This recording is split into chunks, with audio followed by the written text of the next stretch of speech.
हरियाणा में होने वाले निकाय चुनाव को लेकर नामांकन प्रक्रिया शुरू हो गई है। सोनीपत में पहले दिन समाजवादी पार्टी के उम्मीदवार ने नामांकन दाखिल कराया। नामांकन प्रक्रिया को शांतिपूर्ण तरह से कराने के लिए प्रशासन भी अलर्ट दिखाई दिया। सोनीपत नगर निगम में 22 वार्डों में होने वाले पार्षद पद और मेयर पद पर होने वाले चुनाव को लेकर राजनीतिक माहौल गरमाया हुआ है। कांग्रेस प्रत्याशी कमल दीवान बुधवार को अपना नॉमिनेशन फाइल करेंगे।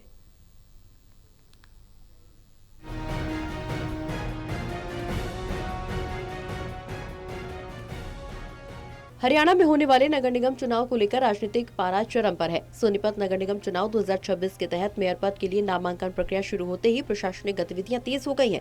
21 अप्रैल से 25 अप्रैल तक चलने वाली नामांकन प्रक्रिया के दौरान विभिन्न विभागों के अधिकारियों कर्मचारियों की ड्यूटी लगाई गई। प्रशासन ने न केवल नामांकन प्रक्रिया को सुव्यवस्थित बनाने के लिए विशेष प्रबंध किए, बल्कि उम्मीदवारों और आम जनता के लिए भी स्पष्ट दिशा निर्देश जारी किए गए हैं।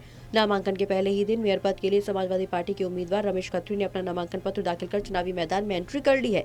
उन्होंने जिला निर्वाचन अधिकारी और एसडीएम सोनीपत को अपना नामांकन सौंपा है।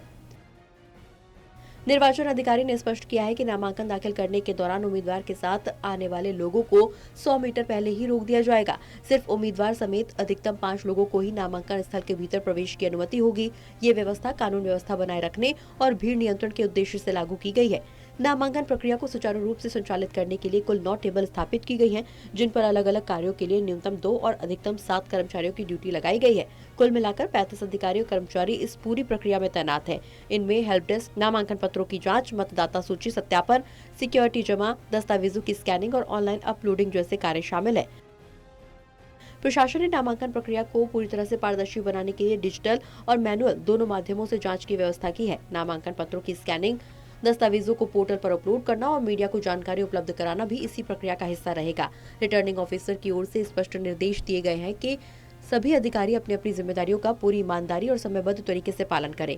सोनीपत नगर निगम में पिछले चुनाव में जहां करीब 2.94 लाख मतदाता थे, वहीं अब नई वोटर लिस्ट के मुताबिक इस संख्या बढ़कर करीब 2.96 लाख पहुंच गई है। इसमें पुरुष मतदाता लगभग 1.53 लाख, महिला मतदाता लगभग 1.40 लाख और अन्य मतदाता भी शामिल हैं। 22 वार्ड में होने वाले चुनाव के लिए कांग्रेस ने कमल दीवान को चुनावी मैदान में उतारा है और मुकाबला बीजेपी और कांग्रेस में माना जा रहा है। सोनीपत से कविता शर्मा की रिपोर्ट।